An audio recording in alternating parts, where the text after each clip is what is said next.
සුබ දවසක්. අද අපි කතා කරන්නේ සුවිශේෂ මාතෘකාවක් ගැන. මේ අපි දැක්ක පහුගිය ජූලි 22 වෙනිදා අධිකරණ අමාත්‍යාංශයේ මාධ්‍ය නිවේදනයක් නිකුත් කරලා තිබුණා. ඔවුන්ගේ අධිකරණ හා ජාතික ඒකාබද්ධතා අමාත්‍යාංශයේ ප්‍රසම්පාදන අංශයේ දෙවනි වරටත් ඒගොල්ලෝ එකතු වෙලා ලොකු පුණ්‍ය කර්මයක් කරලා තිබුණා. ඒ පුණ්‍ය කර්මය තමයි මරණයට කැපවෙච්ච ගවයෙක් නිදහස් කරන්න කටයුතු කරලා තිබුණා අමාත්‍යාංශ පරිශ්‍රයේදී. දැන් මේක දෙවෙනි වතාවට තමයි සිද්ධ වෙලා තියෙන්නේ. අපි දන්නේ මීට ප්‍රථම අධිකරණ අමාත්‍යාංශ පරිශ්‍රය ඇතුලේ මෙහෙම දෙයක් සිද්ධ වුණාද? ඒක පිළිබඳව මේ වගේ ඒ අමාත්‍යාංශය මාධ්‍ය හමුවේ මේ දැනුවත් කිරීම කළාද ප්‍රචාරයක් ලබා දුන්නද කියලා අපි දන්නේ නැහැ. නමුත් මෙවර අපි දැක්කා අධිකරණ අමාත්‍යාංශයේ Facebook කිනුම හරහා මට මතක විදියට මේ ගැන පුළුල් ප්‍රචාරයක් දීලා තිබුණා ෆොටෝස් එක්ක. එතකොට අමාත්‍යාංශ පරිශ්‍රයේදී තමයි මේක සිද්ධ වෙලා තියෙන්නේ. ඒ පෝස්ට් එකේ විදිහට නම් අමාත්‍යාංශයේ සියලුම සේවක සේවිකාවන් එකතු වෙලා තමයි මේ පුණ්‍ය කර්මය සිද්ධ කරලා තියෙන්නේ. රයිට්, මේකයි කතාව. දැන් ඕනම කෙනෙකුට ලංකාවේ ඕනම කෙනෙකුට එහෙම මේ Tamanට පිනක් කරගන්න හිතිලා අවශ්‍ය නම් කිරි ගවයෙක් නිදහස් කරන්න, ඒ කියන්නේ හරක් නිදහස් කරන්න, ඒ මරණයට කැපෙච්ච ගවයෙක් නිදහස් කරන්න ඒ අයිතිය තියෙනවා. පුද්ගලයන්ට පුද්ගලිකව ඒ ඕනෑම දෙයක් ඒක කරන්න පුළුවන්. නමුත් මෙතන තියෙන ප්‍රශ්නේ තමයි අමාත්‍යාංශයක් විදිහට ඒගොල්ලෝ මෙහෙම දෙයක් කරා කියලා මාධ්‍යයට පුළුල් ප්‍රචාරයක් දීලා තියෙනවා. එතකොට ඒ ප්‍රචාරය දීම හරහා ඔවුන්ගේ බලාපොරොත්තුව එක අතකින් මේ තමන් කරගත්ත පුණ්‍ය ක්‍රියාව එහෙම නැත්නම් පින ගැන ජනතාවට sannivedanaya කරන්න වගේම අනිත් පැත්තෙන් ඔවුන්ගේ බලාපොරොත්තුව තමයි මට හිතෙන විදිහට මේ ගව ඝාතනය කියන එක. ඒ කියන්නේ මස් පිනිස ගවයින් මැරීම කියන එක අධෛර්යමත් කරන්න. අධෛර්ය කරන්න තමයි මේක ගොඩක් වෙලාවට මෙහෙම කරන්න ඇත්තේ. දැන් අපි දන්නවා විශේෂයෙන්ම මේ 2000 දශකයේ පටන් ගැනීමත් එක්ක 2000 කියන්නේ 90ත් මේක තිබුණ නැහැ. නමුත් 90 අවසානයේ 2000 මුල විශේෂයෙන්ම ඔය සෝමහාමුදුරුවන්ගේ ආගමනය වගේ දේවල් එක්ක තමයි ලංකාවේ ලොකු සංවාදයක් ඇති වුණා මේ හරක් මස් කන එක ගැන. ඒ කියන්නේ හරක් මස් ගෙදරට ගේන එක ගොඩක් අය මේ 2000 දශකයේ ආරම්භයත් එක්ක නතර කළා. ඒ කියන්නේ ගෙදරට හරක් මස් ගෙනාවා ගෙදරට වගතුවක් නැහැ කියන එක තමයි විශේෂයෙන්ම මේ ලංකාවේ සිංහල ජනතාව අතර ව්‍යාප්ත වුණු, ඒ කියන්නේ ඉතා ශීඝ්‍රයෙන් ව්‍යාප්ත වුණු මතවාදය වුණේ. විශේෂයෙන්ම මේ ඔය වාස්තු විද්‍යාව කරන අය පවා ගෙවල් හදනකොට සහ ගෙවල් ඒ හදුවට පස්සේ උපදෙස් දීලා තිබුණා නිරන්තරව මේ හරක් මස්, විශේෂයෙන්ම හරක් මස්, ඒ වගේම ඌරු මස් ගෙවල් වලට ගේන්න එපා කියන එක. ඉතින් ඒ දැන් අපි දන්නවනේ අර මේ ප්‍රසිද්ධ සින්දුවකුත් ගායනා කළා නිහා නෙල්සන්, සෑහෙන ජනප්‍රිය වුණා. එපා එපා මස් කන්නට කිරි අම්මාගේ කියලා. නමුත් ඒ සින්දුව මේ සමහරු ඒ සින්දුව කිව්වෙත් හොඳට හරක් මස් කාලා බයිට් එකක් විදිහට හරක් මස් කන ගමන් හොඳට බොන ගමන් තමයි ඒ සින්දුව කිව්වෙත්. ඒ සින්දුවෙන් මං හිතන්නේ යම් බලපෑමක් සිද්ධ වුණා. නමුත් ඊට පස්සේ අපිට පේනවා මේක ටිකක් දැනුවත් සමාජ ව්‍යාපාරයක් විදිහට සමාජය තුළ නැගලා එන්න පටන් ගත්තා. ලංකාවේ මේ නව රාජ්‍ය නිර්මාණය කරගන්නේ කොහොමද කියන කතිකාවත යන මූලික අවස්ථාවේදී අපි දන්නවා ওই ධර්මපාල වගේ අය අධියත් වෙලා මේ හරක් මස් කන්න එපා කියන එක ප්‍රවර්ධනය කරමින් හිටියා. නමුත් ඒක සමාජය උඩ එහෙම ලොකුවට වැඩ කරපු බවක් පේන්නේ නැහැ. විශේෂයෙන්ම දැන් 80 දශකයේ ඉපදිච්ච අපි 90 වෙනකොට අපි හොඳට මස් කෑවා. අපේ ගෙවල් වලට මස් ගෙනාවා. ඒකට 2000 තමයි මේ අපේ අම්මලා වුණත් අර කලින් සෑහෙන්න මස් ගෙනල්ලා කාපු ඒ සංස්කෘතියට තිත තියන්න ඕනි කියලා හිතුවේ. ඒක පිටිපස්සේ යම් විශාල බලවේගයක් තිබුණා. ඉතින් මෙන්න මේ බලවේගය තමයි මට හිතෙන්නේ මේ අධිකරණ අමාත්‍යාංශ භූමියේත් ක්‍රියාත්මක වෙන්නේ සහ ඒක ප්‍රවර්ධනය කරන්නේ. අපි දන්නවා අපිට අහන්න ලැබෙනවා මේ වර්තමාන අමාත්‍යවරයා සෑහෙන සත්ත්ව සුපසාධනය ගැන කටයුතු කරන කෙනෙක්. සතුන් වෙනුවෙන් කටයුතු කරන එක හරි, ඒක ප්‍රශ්නයක් නැහැ. එතුමාට පුද්ගලික අවකාශයේ ඒ දේවල් කරන්න ඕන තරම් නිදහස තියෙනවා. නමුත් ප්‍රශ්නේ තියෙන්නේ ඒක රාජ්‍යය කියන තැනට ආවහම මෙහෙම කටයුතු කරන්න පුළුවන්ද කියන එකයි. ඒතර අපි ප්‍රශ්න කරන්නේ ඒක. කියන්නේ පුද්ගලයින්ට තමන්ගේ අභිලාෂයන් ඕනි තරම් ගෙදරදී ඒව කරන්න පුළුවන්. නමුත් අමාත්‍යාංශයක් ඇතුළට ගේනකොට ඒක පොදු මහ ජනතාව හැවටම බලපානවා. ඒ නිසා තමයි අපි මේක කතා කරන්නේ. එතකොට දැන් අයසා ජිනසේන මහත්මිය අමාත්‍යාංශ ලේකම්තුමිය තමයි මේකට අවස්ථාවට සහභාගී වෙලා තිබුණේ.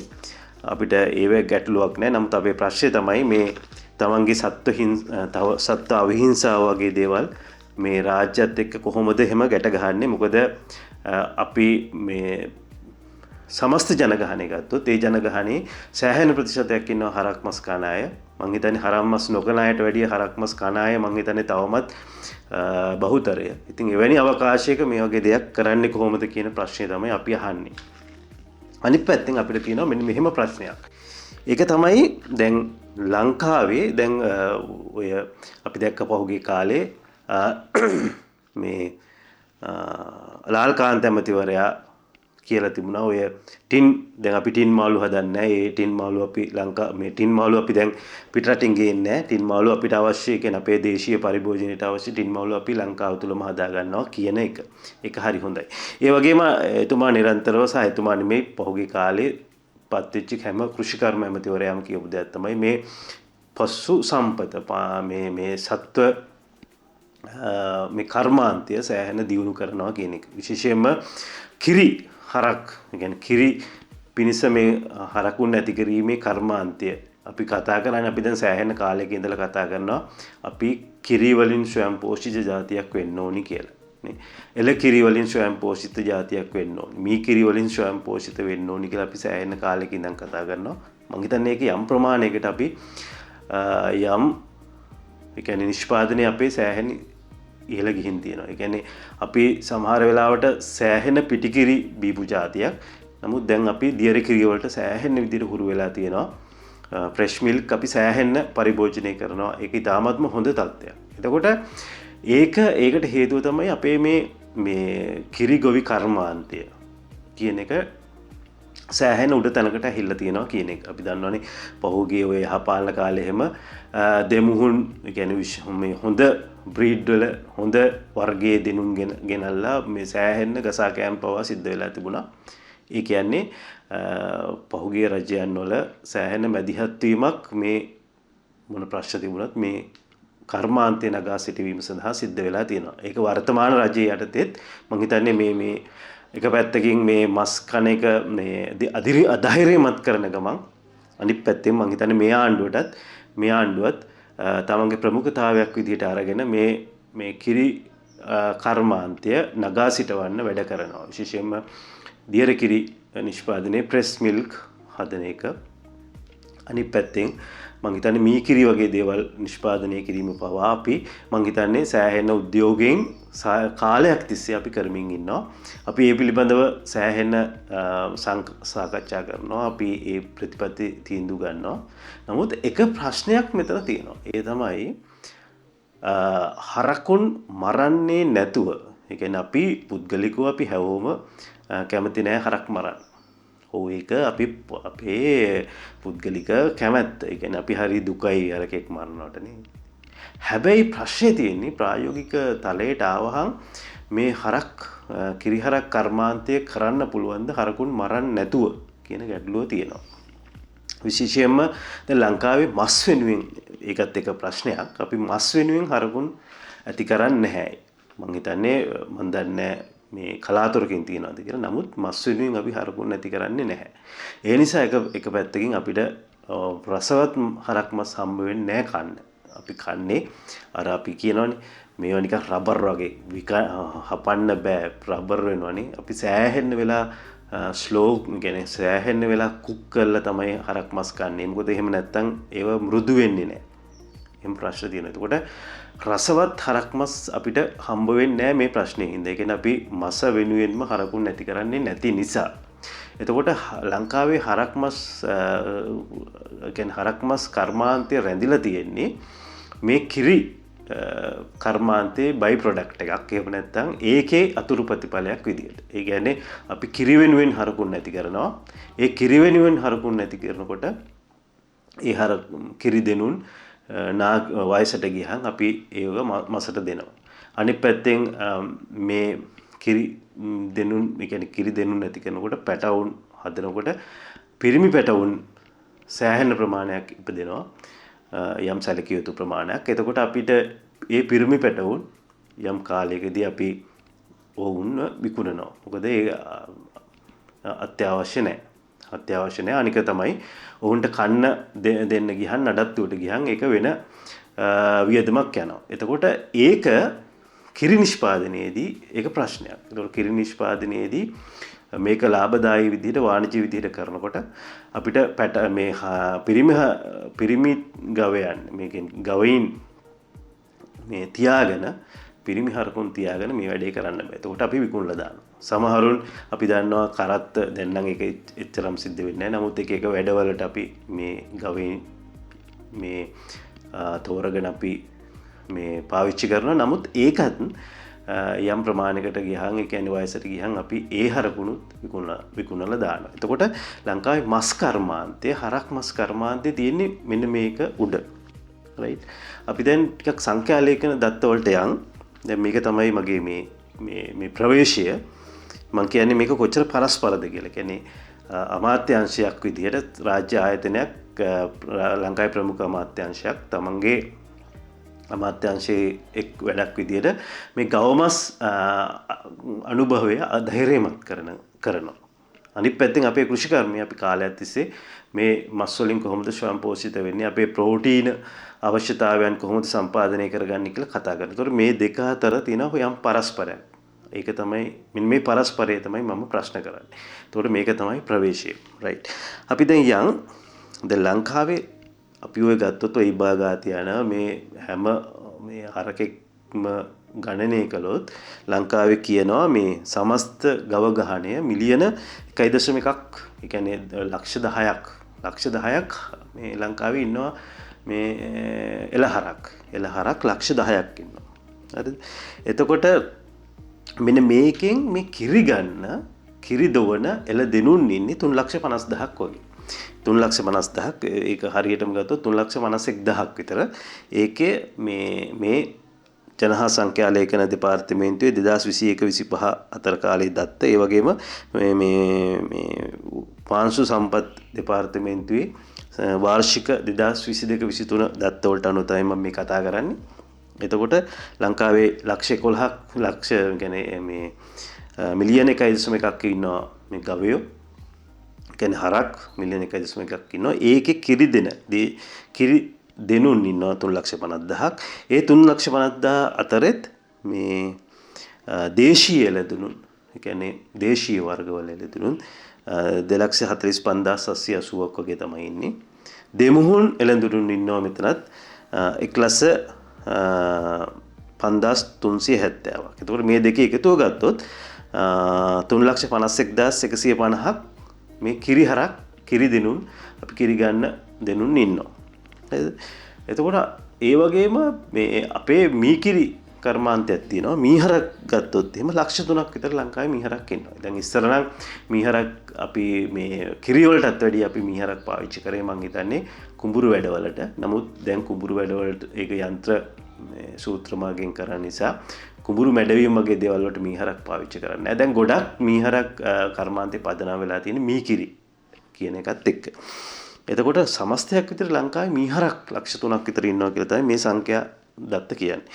එතකොට මේ එතනත් 1.10ක් 1,10,000ක් ඉන්නේ මී කිරි ගන්න මී දෙනුන්. එතකොට මේතන දේශීය මී දෙනුන් ඉන්නවා 95,920ක්. ඒ වගේම මේ දෙමුහුන් වර්ගවල මී දෙනුන් ඉන්නවා 15,530ක්. එතන එකතු ගත්තොත් 1,10,450ක් විතර ලංකාවේ මීහරක් ඒ කියන්නේ මේ ඉන්නවා. එතකොට මෙතනත් දැන් අපිට පේන්න ඕනේ සෑහෙන ලොකු ප්‍රතිශතයක් ඉන්නවා මේ පිරිමි හරක්. කියන්නේ මේ පිරිමි හරක් සෑහෙන ප්‍රතිශතයක් ඉන්නවා. එතකොට මේ කිරි කර්මාන්තයේදී පිරිමි හරක් කියන එක වැදගත් වෙන්නේ නැහැ. පිරිමි හරක් ඇත්තටම වැදගත් වෙන්නේ මේ පැටවුන් නිෂ්පාදනයේදී. නමුත් ඒකට ඉතා සීමිත ප්‍රමාණයක් තමයි අවශ්‍ය වෙන්නේ. එතකොට බ්‍රීඩ් කරන්න අවශ්‍ය වෙන්නේ තාමත්ම සීමිත පිරිමි සතුන් ප්‍රමාණයක්. එතකොට ඉතා විශාල පිරිමි සතුන් ප්‍රමාණයක් ඉන්නවා කියලා කියන්නේ ඒ කර්මාන්තය ලාභදායී කර්මාන්තයක් වෙන්නේ නැහැ. එතකොට මේ කර්මාන්තේ ලාභදායී කර්මාන්තයක් වෙන්න නම් අනිවාර්යෙන් මෙන්න මේ ඉන්න පිරිමි සතුන් වගේම කිරි නිෂ්පාදනය නැතර වෙච්චි ගැහැණු සතුන් විකුණන්න සිද්ධ වෙනවා. එතකොට අන්නේ ඒ එක උඩ තමයි ලංකාවේ මස් කර්මාන්තය රැඳිලා තියෙන්නේ. රයිට්? ලංකාවේ මස් කර්මාන්තය රැඳිලා තියෙන්නේ. එතකොට මෙන්න මේක තමයි තියෙන පරස්පරය. සතුන් මරණ එක අධෛර්යමත් කරපුවාම අපිට මේ විදිහට සතුන් මරණ එක අධෛර්යමත් කරාම මේ පාංශු කර්මාන්තය කියන්නේ මේ කිරිහරක් කර්මාන්තය මේ කිරි වේවා එළ කිරි වේවා මේ කිරිහරත් කර්මාන්තය පවත්වාගෙන යන්න පුළුවන්ද කියන ගැටලුව වෙනවා. කියන්නේ ලාභදායීව මේක පවත්වාගෙන යන්න බැරි වටපිටාවක් හැදෙනවා මිනිස්සු මස් කන්න නැති වුණාම. එතකොට ඒක කර්මාන්තයක් විදිහට පවත්වාගෙන යන්න නම් ඒ කියන්නේ ඒක වාණිජ මේක ලාභයක් උපදින්න එපා. එහෙම මිනිස්සු කිසිම දෙයක් පාඩුවට කරන්නේ නැහැනේ. එතකොට ඒක එහෙම පවත්වාගෙන යන්න නම් මේ දැනට මේ කරන මේ දැනට මේ මරණ සතුන් ප්‍රමාණය හරි මරන්න ඕනේ. නේ දැනට අපි හරක් මස් ඉතාමත් අඩුවෙන් කන්නේ ලෝකයේ අනික් රටවල් වලට සාපේක්ෂව. අර මං කලින් කියපු 2000න් පස්සේ වෙච්චි යම් මේ බලපෑම් ඒකට සිද්ධ වුණා. එතකොට හරක් මස් සෑහෙන අඩුවෙන් කන්නේ. එතකොට ඒ தත්ත්වයේ හින්දා අපි සාමාන්‍යයෙන් වාර්ෂිකව මේ මෙට්‍රික් ටන් 25000 30000 අතර මස් නිෂ්පාදනය කරනවා. ඒ මස් ටික එන්නේ මෙන්න මේ දේශීය කිරි කර්මාන්තයේ වෙනුවෙන් කිරි කර්මාන්තයේ අතුරු ප්‍රතිඵලයක් විදිහට. ඒ කියන්නේ මේ කිරි කර්මාන්තයේ හරියට සාර්ථකව ඉස්සරහට යන්න නම් මේ අවම මෙන්න මේ 25000 30000 මෙට්‍රික් ටන් මේකවත් තියෙන්න ඕනි. දැන් මේකත් ඉස්සරහට මිනිස්සු කන්නේ නැතුව හිටියොත් අපිට ලෝකෙටත් මොකද මස් මේ විකුණන්න බෑ මේ තත්ත්වය උඩ. මොකද මේ ලංකාවේ මස් වලට එන්නේ වයස්ගත සත්තු, ඒ වගේම ලෙඩ වෙච්ච සත්තු, එහෙමනේ මස් වලට එන්නේ. එතකොට නියාමනයක් නැති ප්‍රශ්නත් එතන තියෙනවා. කොහොම හරි මෙට්‍රික් ටන් 25000 30000 අතර තමයි මේ මස් වලට එන්නේ. හැබැයි ඒ කියන්නේ අපි මස් කන ප්‍රමාණය සෑහෙන්න අඩු වීමේ ප්‍රතිඵලයක් ඒක. දැන් අපි කියවනේ දැන් මේ ලංකාවේ මස් එන්නේ ලංකාවේ මස් නිෂ්පාදනය කරන්නේ වාර්ෂිකව මෙට්‍රික් ටන් 25000 30000 අතර. එතකොට ඒක එන්නේ අර කියන කිරි කර්මාන්තයේ අතුරු ප්‍රතිඵලයක් විදියට.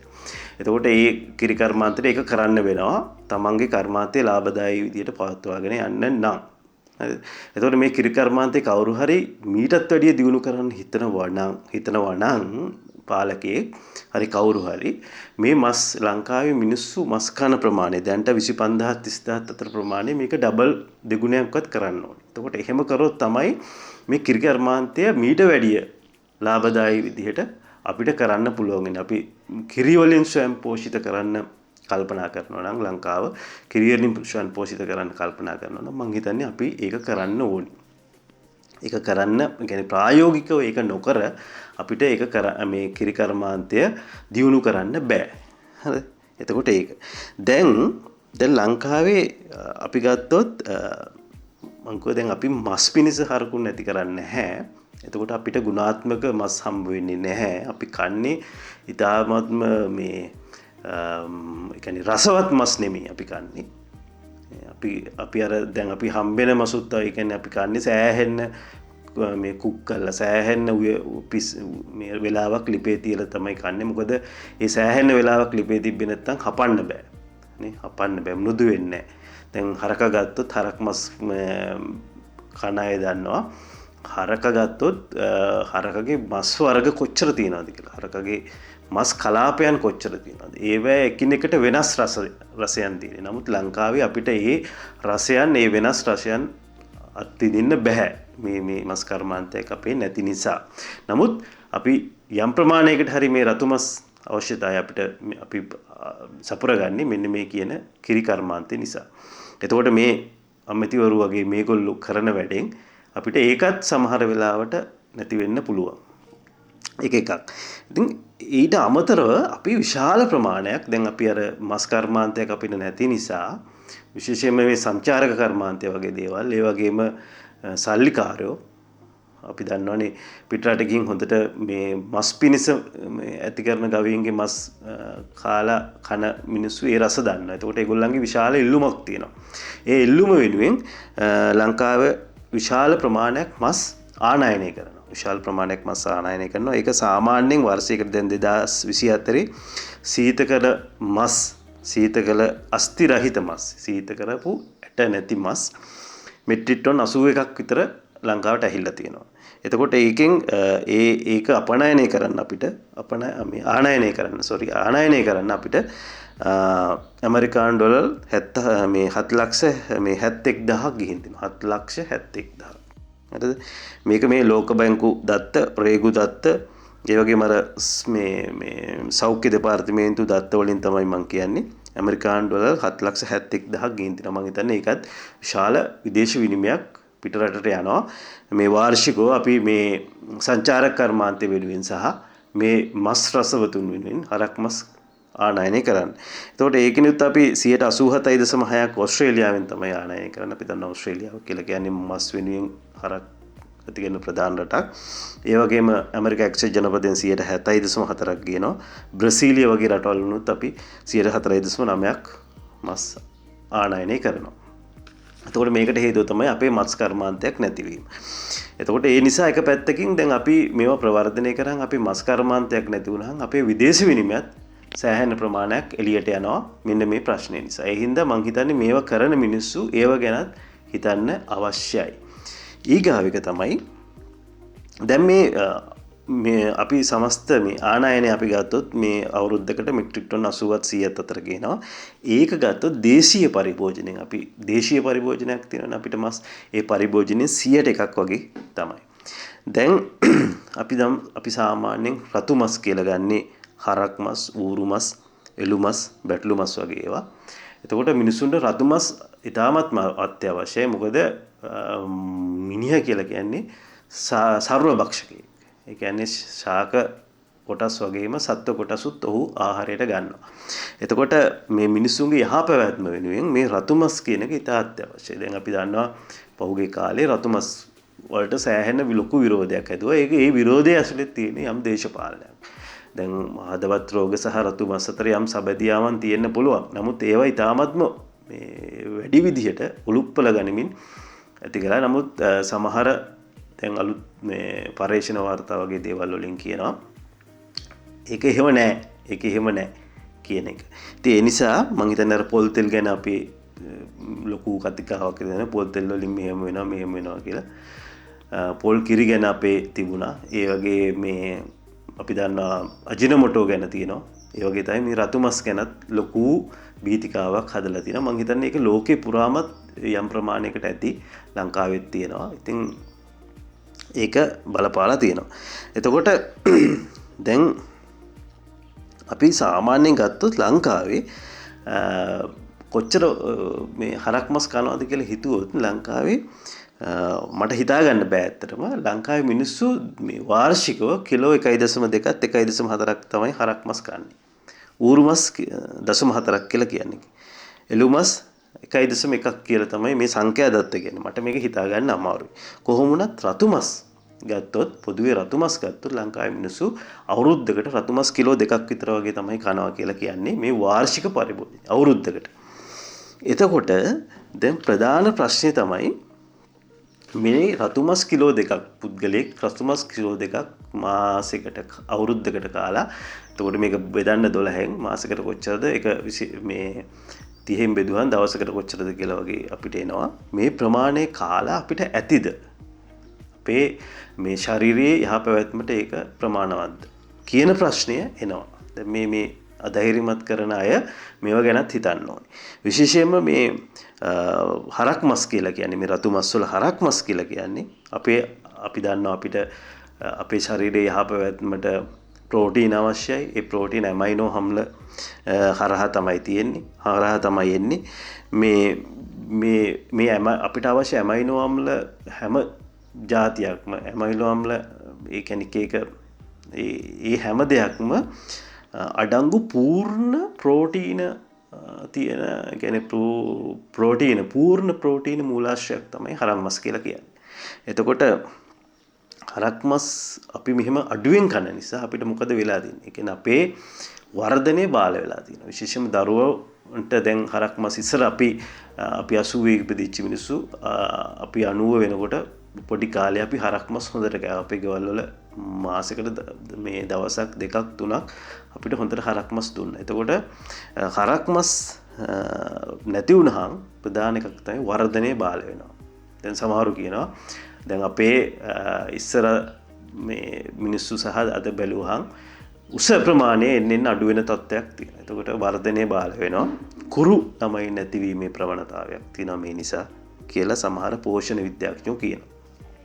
හරිද? ඒ වගේම මේ ප්‍රතිශක්තිය කියන එක අඩු වෙනවා. ඒ කියන්නේ රෝග වලට ඔරොත්තු දීමේ හැකියාව අඩු වෙනවා. අපි දැන් සාමාන්‍යයෙන් ඔය මේ ඩෙන්ගු එහෙම හැදුනහම අද හැදිලා ආවහම එහෙම නැත්නම් සමහර පිළිකා රෝගීන්ට පවා අපි දන්නවා මිනිස්සු මේ බලෙන් ගිහින් හරක් මස් කවනවා. ඒ කියන්නේ ලෙඩ වුණාම තමයි අපිට හරක් මස් මතක් වෙන්නේ. පීකුදු මතක් වෙන්නේ. ඊට කලින් අපි ගෙදරට ගේන්නෙත් නෑ. අපි මාර මේ හරක් මස් කන්නේ නෑ. ඒ හින්දා අපි මාර දෙයක් කරගෙන ඉන්නවා. එතකොට මේ හරක් මස් වල මේ මාංශ පේශි වර්ධනය අඩු වෙනවා. අපි දුර්වල වෙනවා. කුරු ඒ කියන්නේ මිටි වෙන්න පුළුවන්. ඒ වගේ දේවල් තියෙනවා. අනිත් පැත්තෙන් අපිට අත්‍යවශ්‍ය අපි දන්නවා B12 කියලා විටමින් වර්ගයක් තියෙනවා. කියන්නේ අපේ ස්නායු පද්ධතියේ යහපැවැත්මට ඒක අත්‍යවශ්‍යයි. ඒතකොට B12 අපිට මේ ශාක ප්‍රභේද වලින් පෝෂණ විද්‍යාඥයන් කියන විදිහට ශාක වලින් එනවට වැඩිය මස් වලින් තමයි ඉතා ලේසියෙන් මේ ඇඟට මේව උරාගන්නේ. යකඩ වුණත් ඔය නිවිති කෑවට යකඩ එන්නේ නැහැ. මස් කෑවොත් තමයි යකඩ එන්නේ කියලා තමයි පෝෂණ විශේෂඥයෝ කියන්නේ. එතකොට මම පෝෂණ විශේෂඥයෙක් නෙමෙයි. නමුත් පොදු පිළිගැනීම තමයි ඒක. නිවිති අපි විකුණනකොටත් කියන්නේ යකඩ කියලා විකුණන යකඩ කිලෝ එකක් මෙච්චරයි මෙච්චර එහෙම නෙකේ පොළවල් වල විකුණන. නමුත් ඇත්තටම මේ යකඩ ප්‍රමාණය ඇඟට අවශෝෂණය වෙන්නේ නැහැ. හැබැයි රතු මස් කෑවොත් ඔබට ඊට වැඩිය ප්‍රමාණයක් යකඩ අවශෝෂණය වෙනවා. එතකොට ඒ වගේම B12 ගත්තොත් ශාක මේ වලින් ශාකමය ආහාර වලින් එන B12 වලට වැඩිය ප්‍රමාණයක් මේ B12 රතු මස් වලින් එඟට එනවා. එතකොට ස්නායු පද්ධතිය යහපැවැත්මට ඔය හිරි වැටෙන ඒවට මේ ගොඩක් දේවල් වලට හේතුව තමයි B12 උණතාවය. මම හිතන්නේ ඒකත් මේකෙන් නැති වෙනවා. අනික තමයි ස්නායු පද්ධතියේ සෑහෙන මේ ස්නායු පද්ධතිය නෙවෙයි මේ ප්‍රතිශක්තිකරණ පද්ධතියට අත්‍යවශ්‍ය සින්ක් කියන ලෝහය මම හිතන්නේ සෑහෙන ප්‍රමාණයක් රතු මස් වලින් හම්බ වෙනවා. ඒකිනුත් හරක් මස් කියලා කියන්නේ සින්ක් ඉතාමත්ම බහුල මසක් කියලා තමයි පෝෂණ විද්‍යාඥයෝ කියන්නේ. එතකොට මේවා නැති වුණාම ජාතියක් විදිහටම මම හිතන්නේ අපි කුරු වෙනවා. ජාතියක් විදිහටම අපි මිටි වෙනවා. ජාතියක් විදිහටම අපි දැන් මේ වර්ධනයේ බාල වෙනවා කියන්නේ මොලේ වර්ධනයත් එන හිටිනවනේ බාල වෙනවනේ අඩු වෙනවනේ. එතකොට අපි සිතන ප්‍රමාණයත් අඩු වෙනවා. ඒ කියන්නේ මස් කන ප්‍රමාණය අඩු වෙනවා කියන්නේ හරක් මස් කන ප්‍රමාණය අඩු වෙනවා කියලා කියන්නේ ජාතියක් විදිහට අපි හිතන දුර සීමා වෙනවා කියන එක. ඒ නිසා මම හිතන්නේ මේවා අලුතෙන් හිතන්න ඕනේ. දැන් මේවා ප්‍රවර්ධනය කරන මිනිස්සු මේවා ගැන ටිකක් හිතන්න ඕනේ. මේ මරණයට කැපවෙච්චි හරකෙක් නිදහස් කරන එක හරි සරල දෙයක්. ඒ කියන්නේ අපිට සමහර වෙලාවක් බැලුවහම මේ කියනවා අපල දුරු වෙන්න හරකෙක් නිදහස් කරන්න. හරි ඒක පුද්ගලිකයි. ඒක ඇහිලා අපිට කරන්න පුළුවන්. කොහෙන් හරි හරකෙක් හොයන්න. ඒකත් බිස්නස් එකක් නේ. දැන් මේ හරක් මේ මරණයට කැප වෙන හරක් නිදහස් කිරීම කියන්නේ විශාල මුදලක් යන එකක්. දැන් මේ කියන විදිහට අමාත්‍යාංශයේ සමස්ත සේවකයෝන්ගින්ම තමයි මේ සල්ලි එකතු කරලා තියෙන්නේ. ඒකෝල මේක විශාල එක්කෙනෙක් රුපියල් 1000ක් හරි දෙන්නේ නැති ඉතින් විශාල මිලක් යන වැඩක්. මේ හරක් නිදහස් කරනවා කියන්නේ. ඒතකොට ඒක වෙන ආර්ථිකයක්. හැබැයි මේ නිදහස් කරන හරක්ම අනිත් පැත්තෙන් සමහර වෙලාවට ඝාතනයට යනවා. ගව ඝාතනයට යනවා. නැත්තම් සමහර වෙලාවට ඉස්සර ඔය පින් කියලා ගහලා ගම් වල හිටියා. සෑහෙන හරක් ඉබාගාත යනවා. වගාවන්න වලට හානි කරනවා. එහෙමත් තියෙනවා. එතකොට මං හිතන්නේ මේ සත්ව කරුණාව සත්ව අවිහිංසාව කියන එක හොඳයි. ඒක මානවයන්ගේ හොඳ දෙයක්. අපි ඒවා පිළිගන්න ඕනේ. සතුන්ට ආදරයෙන් සලකන්න ඕනේ. සතුන්ට කරුණාවෙන් දයාවෙන් සලකන්න ඕනේ. හැබැයි අපි ඒක ජාතික ප්‍රතිපත්තියක් උඩට ගේනවද? අවසාන වශයෙන් මං කතාව මෙහෙම ඉවර කරන්න. මං කියන්නේ පුද්ගලයෙකුට මැදිහත් වෙලා හරකෙක් නිදහස් කරන්න පුළුවන්. ඒක Facebook එකට දාලා එහෙම නැත්නම් මාධ්‍යයට දීලා හරක් මස් අධෛර්යමත් කරන දේ කරන්නත් පුළුවන්. right? ඊට පස්සේ පුද්ගලයෙකුට තමන්ගේ පුද්ගලික සීමාව ඇතුලේ හරක් මස් ප්‍රවර්ධනය හරක් මස් පරිභෝජනය අඩු කරන්න වැඩ කරන්න පුළුවන්. හැබැයි මගේ ප්‍රශ්නය අමාත්‍යාංශයකට හෝ අමාත්‍යවරයෙකුට මේ දේ කරන්න බෑ. රාජ්‍ය මට්ටමින් මේ දේ කරන්න බෑ. මොකද එක පැත්තකින් කිරි කර්මාන්තය දිනනවා. අපි කතා කරනවා කිරි කර්මාන්තයේ නගා හිටවන හැටි ගැන. අපි කිරි වලින් රට ස්වයං පෝෂිත කරන කිරීම ගැන කතා කරනවා. අපි කිරි ගොවියන්ගේ ආර්ථික තත්ත්වය දියුණු කරන්නේ කොහොමද කියලා ගැන එක පැත්තකින් කතා කරන ගමන් අනිත් පැත්තෙන් මේ මේ හරකුන් මරණ එක අධෛර්යමත් කරන්න රජයට කතා කරන්න බෑ. ඒක විහිළුවක්. ඒකයි මම කියන්නේ. ඒ නිසා මේ දෙකෙන් එකක් තෝරගන්න ඕනේ. මස් කර්මාන්තේ නැතුව මස් නැතුව කිරි කර්මාන්තේ තියෙන්නේ. කිරි නැතුව මස් කර්මාන්තේ තියෙන්නේ නැහැ. ඒ නිසා මම හිතන්නේ මේව කරන්න කලින් මේ අමාත්‍යවරුන් ඊට වැඩි හිතන්න ඕනි කියන එක තමයි මගේ අදහස.